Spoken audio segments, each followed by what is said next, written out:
The song came highly recommended by you renegades that follow me. As you know, I'm a fellow renegade, and I was super impressed by Sam Tompkins in my first reaction to him busking with Ren, the Fallen, Earned It, Man's World video. So good.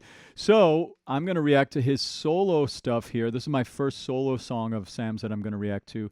And it's the first reaction where I'm going to wear my new headphones. Yeah. So check these out. These are called Focal Azuris is the brand. Focal is like a really nice, I think you say Focal, it's not Focal. They're a super awesome audio company. They're not sponsoring me, although I wouldn't mind if they did. But this is a headphone that's a closed back headphone. They sound amazing so far. The detail is incredible. So I'm super excited to try these out, and this will be my first reaction with them. I was getting some heat about wearing these Beats headphones and how I can't be taken too seriously with these on. So we're trying these out. Now maybe you can take me more seriously. All right. But yeah, they sound great. So anyway, all right, let's get going. As you know, if you've heard one of my reactions before, my name's Tim. I'm a vocal instructor. I've been doing this for a million years. Here's my website. I've got an amazing team of teachers. We do lessons in person here in the Manhattan tri-state area, but we have students online all over the world. Lots of you actually have signed up already from the YouTube channel. Also, I have a Patreon that I started so we can have more community chat and more community vibes. I'm all about online community. I really love that. Here's the Patreon link if you want to come join that. You can also support my channel by becoming an ambassador, and you're going to have exclusive releases and all that kind of fun stuff. So check it out over there, okay? All right, here we go. I'm going to put on my new headphones and we're going to get going. Tell me why they say that grown men can't cry, 'cause I'm finding it hard, I won't lie, to keep the water locked inside both my eyes. Every time I picture you raising our child, oh, I walk a million miles to watch you walking down the aisle. My oh my, when you look at me in my eyes, all I can see is purpose. Oh, might look like I'm confident, but underneath the surface, I don't wanna lose it all. No, I don't wanna lose it all. Oh, 'cause I don't wanna grow missing a piece of my heart that you hold. Oh, it's my worst nightmare, not letting you know that if I ever lose you, I'd lose it all. Lately I've been staring at the sky, thanking the Lord that you're mine. Still sends me shivers down my spine, that you're mine. When you look at me in my eyes, all I can see is purpose. Oh, might look like I'm confident, but underneath the surface, I don't wanna lose it all. No, I don't wanna lose it all. Oh, 'cause I don't wanna grow old missing a piece of my heart that you hold. Oh, it's my worst nightmare, not letting you know that if I ever lose you, I'd lose it all, it all, it all, lose it all, it all, it all, lose. I don't wanna lose it all. Don't make me have to lose it all, 'cause I won't grow missing a piece of my heart that you hold. Won't have those nightmares, 'cause I'll let you know that if I ever lose you, I'd lose it all.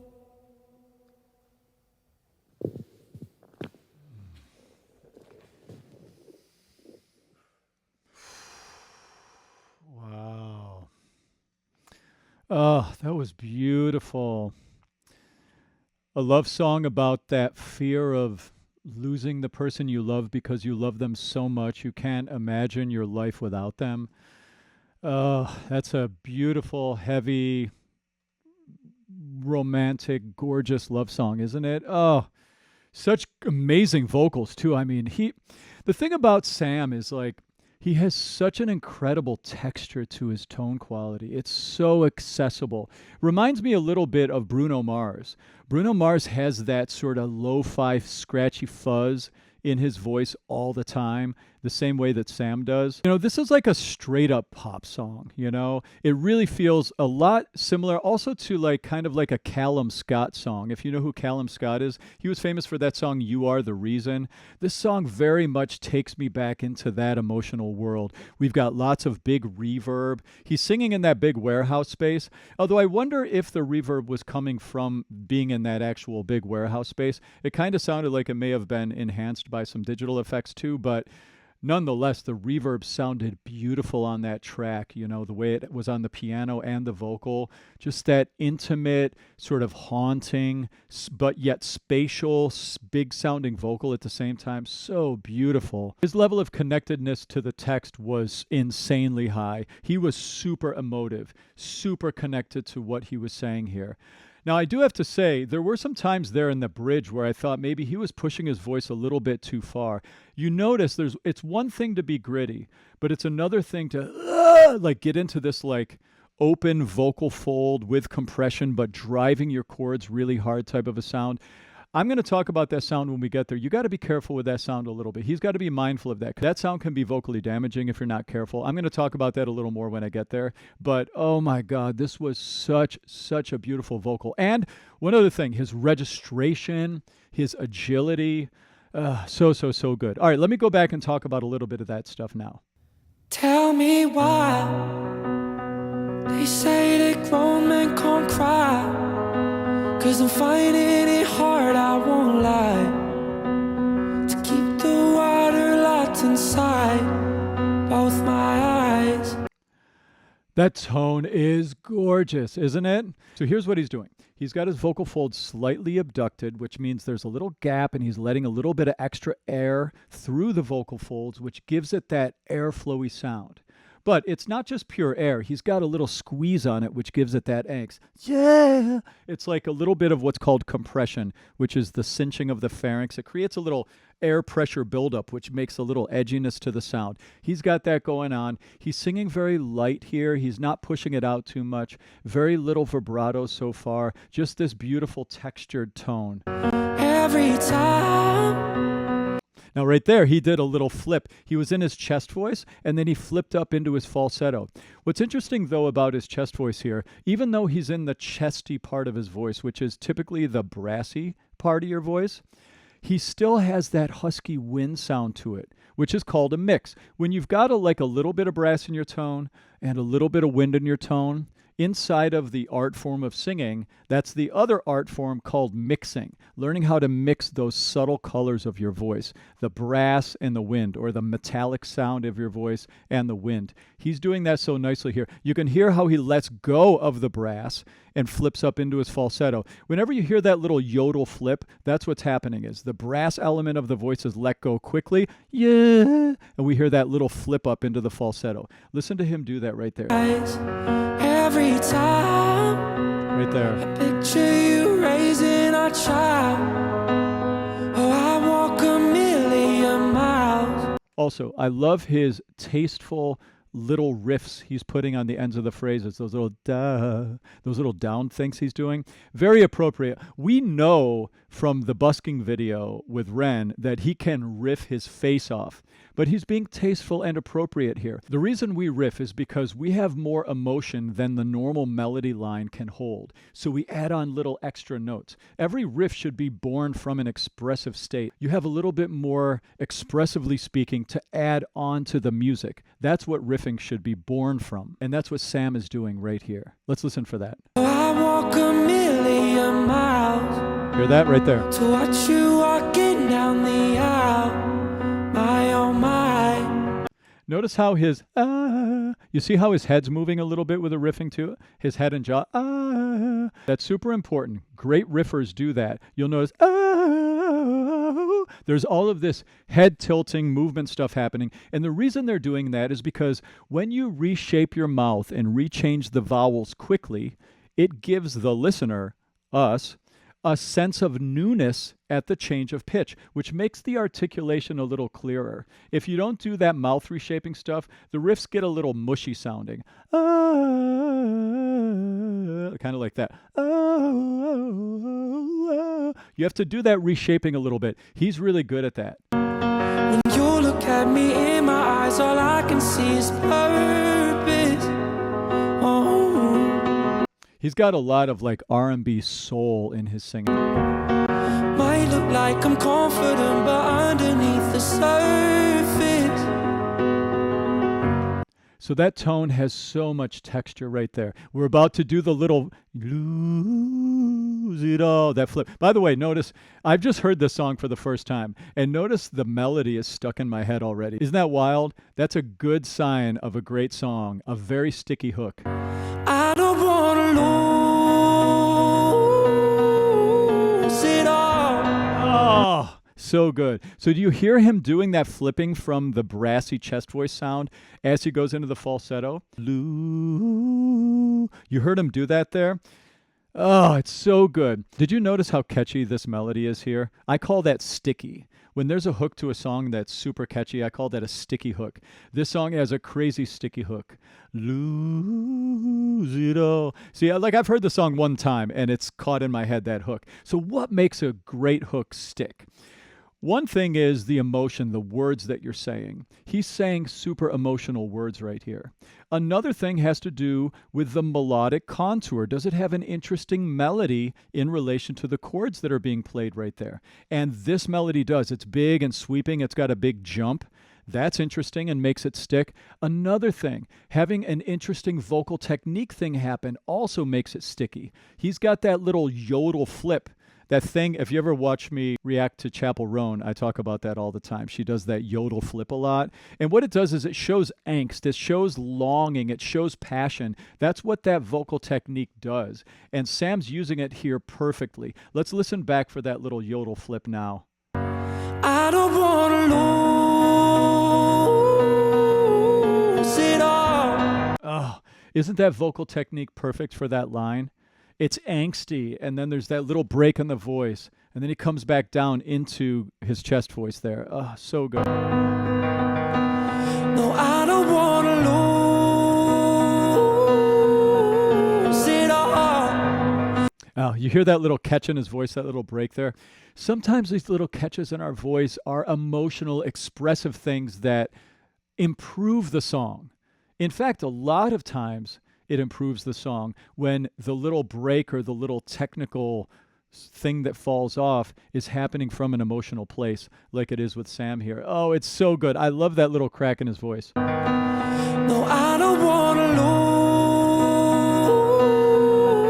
lose it all. Isn't that great? Oh, 'cause I don't want to grow missing a piece of my heart that you hold. Oh, it's my worst nightmare, not letting you know. All right, so that grit right there, he's fine at this point, but he's on the edge. You hear that? You got to be careful with that grit. There's a singer, Ray LaMontagne, who I love from back in the day. There was this recording of him from actually Abbey Road. I think he was doing the recording. And he was like overdriving air pressure. It sounds like his vocal cords were going to explode. Because here's the thing. As you go higher, your vocal folds tighten and lengthen. But if you're telling them that they have to also keep that gap in them because you want to keep that husky, airflowy tone, then you have to literally go against the natural vocal function of your chords wanting to close as we stretch them for the higher pitch. You're saying you're like saying no, chords, stay open. And inside of that stretching, you can, if you're not careful, create a bit of a fight for your vocal cords, and that can get dangerous. And later on in the bridge, I thought that he was on the edge of like sounding like he's got to be careful for his vocal health. So I'll point that out when he gets there, but you can hear a little bit of that starting here. It doesn't sound bad yet. It sounds super cool, actually. But to my voice teacher ears, wanting him to be able to sing for the next couple decades at least, I'm kind of like, oh, Sam, we might want to work on that a little bit. All right, listen for that sound. I'll point it out again. Oh, it's my worst nightmare. I let you know Right there. that if I ever lose you, I'd lose it all. I do love that falsetto jump up note, though. Notice how it was both ringy and pointed, but it still had some of that lo-fi fuzz on it. His voice, like I said, it's got that lo-fi airflowy thing all the time, which is great, but he's got to be careful with it a little bit. Listen to that one more time. If I ever lose you, I'd lose it all. Oh, so good. Lately, I've been staring at the sky, thanking the Lord that you're mine. I love the minimalism of this arrangement. It's him in a warehouse with a guy on the piano, playing beautifully, by the way. This pianist is wonderful. That's it. And it's such a gorgeous song. Isn't that cool? Still sends me shivers down my spine, that you're mine. Hear that riff right there? He's so good at riffing. Listen to how accurate that is. That you're mine. When you look at me in my eyes, all I can see is purpose. So do you hear? You can see You hear his lateral vowels. That's a signature R&B soul thing. Like that's a stylistic thing. Listen back to that. That's another one of the things that makes him sound so R&B soul. That you're mine. When you look at me in my eyes, in my eyes. That's a style thing. That's not his accent. That's a style of singing thing. all I can see is purpose. Oh, oh, Oh, that riff. Oh, so good. might look like I'm confident, but underneath the surface, I don't wanna lose it all. That melody. No, I don't wanna lose it all. I love the breaks in his voice there. Ooh, 'cause I don't wanna grow old, missing a piece of my heart that you hold. Oh, it's my worst nightmare. I let you know that if I ever lose you, I'd lose it all. All right, so it's kind of this weird double-edged sword thing, right? Because it's super expressive. Like it just feels like he's just like, like his heart is on the ground. Like he's just putting it all out there. But at the same time, we want him to be able to do this for years and years and years. So like that sound to me is a sound that it triggers my alarms would go off. Like I would work on trying to find a little easier way to get that emotion and get that expression without it sounding like it's costing the chords so much there. So that's just something I'm hearing again as a voice teacher. But again, it's a super expressive sound and it's texturally appropriate in the song. It's just, I think he has such a gorgeous voice. I would hate for anything to happen to it. It all lose, it all,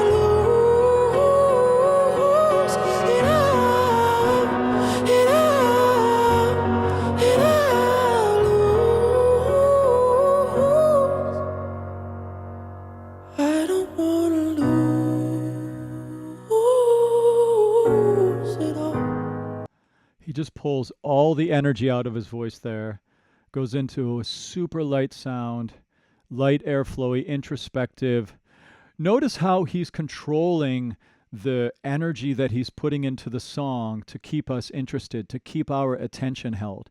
He started off sort of light. Then we grew, and then we had that amazing chorus hook. Then the second verse was a little bigger. Then the second chorus was a little bigger. Then the bridge was bigger. And now we're pulling back and having this intimate, quiet chorus. And he's doing it all so tastefully, so well mapped out expressively. Oh, such beautiful professional singing. Don't make me have to lose it all. 'Cause I won't grow old, missing a piece of my heart that you hold. Won't have those nightmares, 'cause I let you know that if I ever lose you, I'd lose it all. Wow. Such an honest vocal. I mean, absolutely honest and vulnerable, and a beautiful song. I mean, this is what it's all about, right? It's about having an expressive idea, creating an opportunity for it to come through you, build your technique to do it, and here it is. And now we get to feel something from it, you know? Sam's a killer. He's a killer. I can't wait to listen to more of his stuff. I just want him to be careful with the way he's putting grit on his voice, that's all. But I mean, that's just my one little critical thought about this. It's truly spectacular singing. Spectacular singing. Thank you so much for recommending that I react to the song. That was a lot of fun. If you like this and you haven't subscribed yet, subscribe. Click the notification to stay up to date on my latest stuff. And also come join my Patreon chats. Would love to have you over there. Join the community. All right, I'll see you soon.